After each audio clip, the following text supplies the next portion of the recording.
Assalamualaikum warahmatullahi wabarakatuh.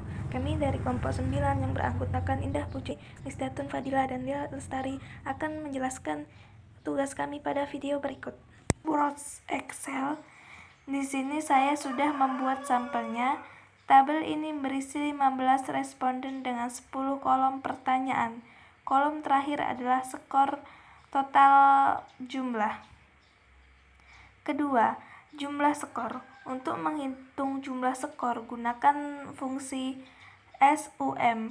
Seleksi sel pertanyaan yang akan dijumlahkan, lalu tarik rumus ke bawah untuk seluruh responden.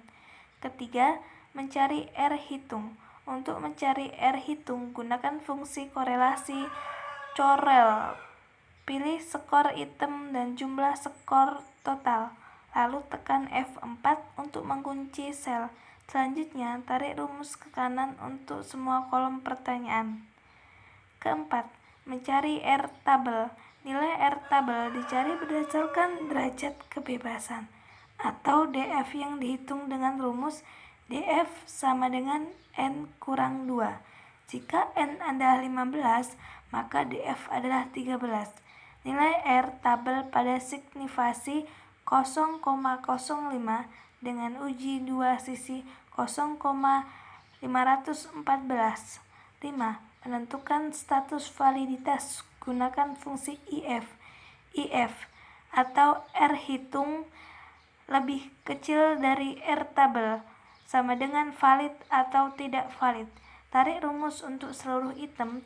Jika R hitung lebih besar dari R tabel, maka R dinyatakan valid. 6. Membuat ringkasan hasil uji validitas. Buat tabel ringkasan secara kolom nomor soal, R hitung, R tabel, dan status validitas. Hasil validitas bisa dipindahkan dengan fungsi pastel spesifik agar lebih rapi.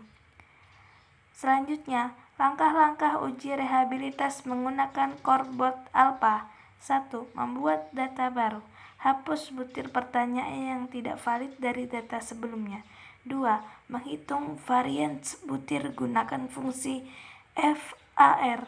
Hitung varians untuk setiap butir pertanyaan dan tarik rumus ke kanan. Ketiga, menghitung varians total. Varians total diperoleh dari jumlah skor total responden. Gunakan fungsi FAR. 4. Menghitung Coreboard Alpha. Gunakan rumus Coreboard Alpha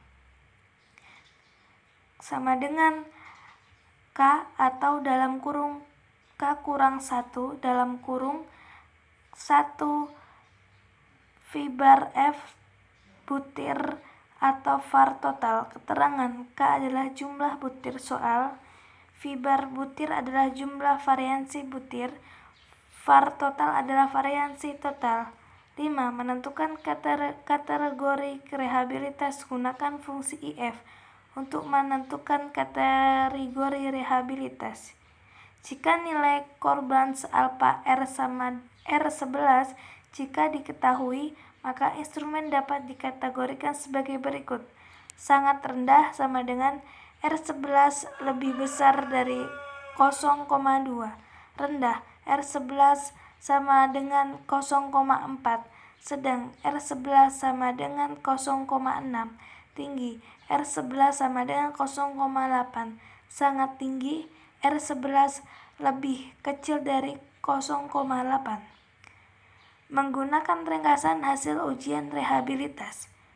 Gunakan tabel ringkasan yang berisi koefisien rehabilitas dan kategori rehabilitas. Demikian pembahasan mengenai uji validitas dan rehabilitas menggunakan Excel untuk keperluan uji instrumen penelitian. Dengan Excel, kita dapat melakukan perhitungan ini dengan mudah, tanpa perlu software khusus. Sekian penjelasan dari kelompok 9, kami pamit undur diri. Wassalamualaikum warahmatullahi wabarakatuh.